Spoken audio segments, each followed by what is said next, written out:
Hey folks, Robert the narrator here, coming on to talk about my tabletop role-playing game, Peace the RPG. This will be the last video about the game until I start my series on the NPCs of the basic edition of the game. I'm going to start a new series, and each week I'm going to cover a different NPC in the basic edition rulebook. I have done several series about the game to this point. I did a 5 video series about the kind of the design principles and the origins of the game. I did a 3 video series about the player races in the basic edition, and a 3 video series about the core mechanics of the game. I did a video about magic, and a video about how the game asks players to build background and beliefs into their character. So this will be the last video, and as you saw from the title of the video, we're probably going to be talking about range modifiers at some level, as you can see from the video. But what this really is about is granularity in the game, and what design decisions I made about granularity in the game. With the game Peace, I wasn't necessarily, well, that's not true. I was trying to hit a particular rules heftiness for the game. I think probably subconsciously I was trying to aim for rules medium, because that is what my personal preference is for role-playing games. That's the sweet spot. I don't have anything against rules light games. I guess I can say at this point in the hobby, I do have an issue with rules heavy games. So rules medium hits the spot just right. So in the back of my mind, I always wanted to try to hit that rules medium, rules heftiness. And one of the ways I did it was by having a philosophy of having what I call action movie realism as my guide for granularity. And this is what I mean by that. Pretty much, if an action movie in the theaters or in cinema was not concerned with the issue, I overlooked it in the rules. To give you an example, as the title said, range modifiers ruined my campaign. There are no ranged modifiers in the game. Of course, ranged weapons have a particular range. If the target is within that range, you can attack without penalty. If they are not, you cannot. And that takes a level of granularity out of the game that I think helps make the game rules medium.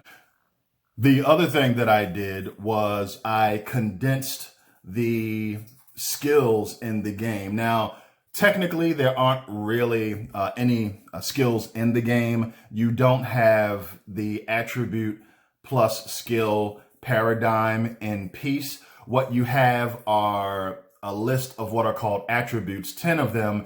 And in some games, those attributes would be considered a skill, and in some games they would be considered attributes. But there are only 10 things in the game that could be even misconstrued as skills.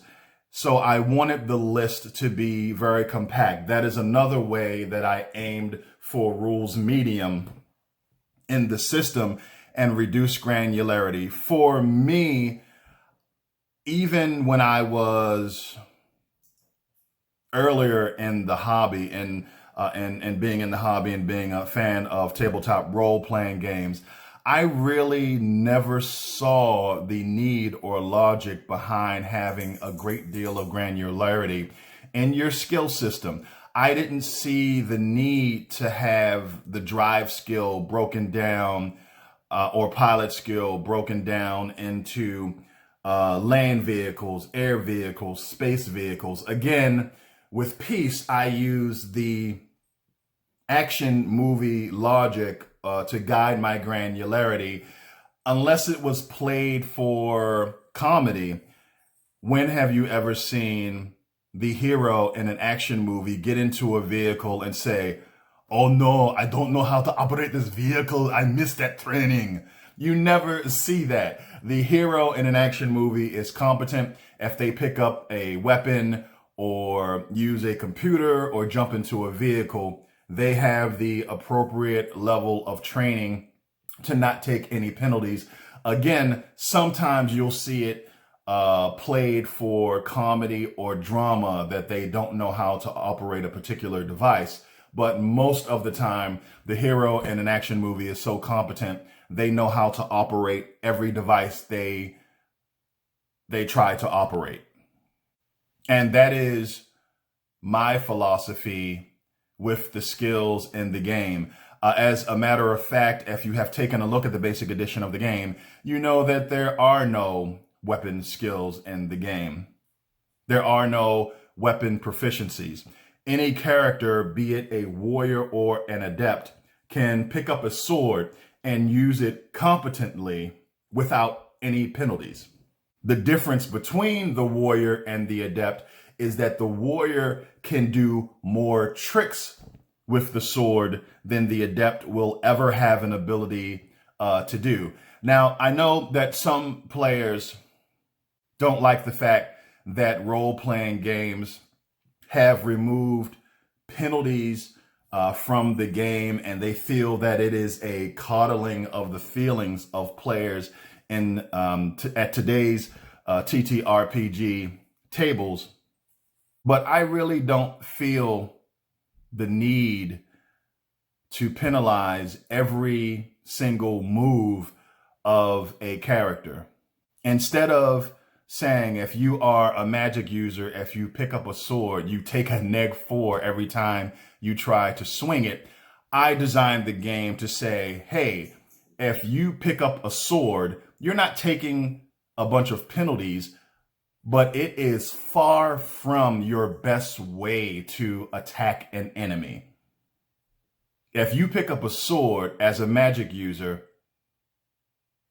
you are in dire straits because you are so much better at dealing with threats using magic instead of mundane items. So instead of giving penalties, which can feel bad to some players, the game is set up to make sure that if this is not the way that your character operates, it is far from the most effective option for you.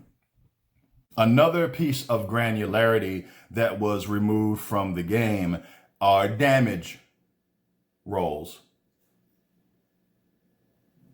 When you're in a conflict, you spend your attack points against your target's appropriate defense. Once you spend the appropriate number of attack points, you get a damage check to see if you affect or damage the target.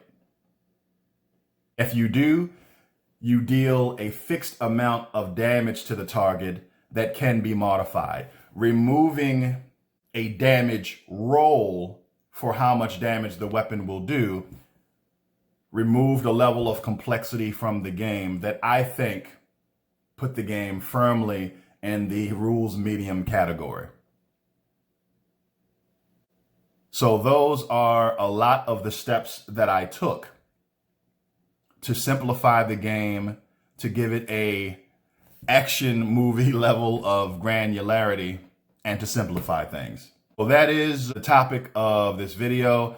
As normal, we have the PDF for the basic edition of Peace the RPG in the description below, including a form fillable hero sheet. Please check it out. Please tell your friends about it.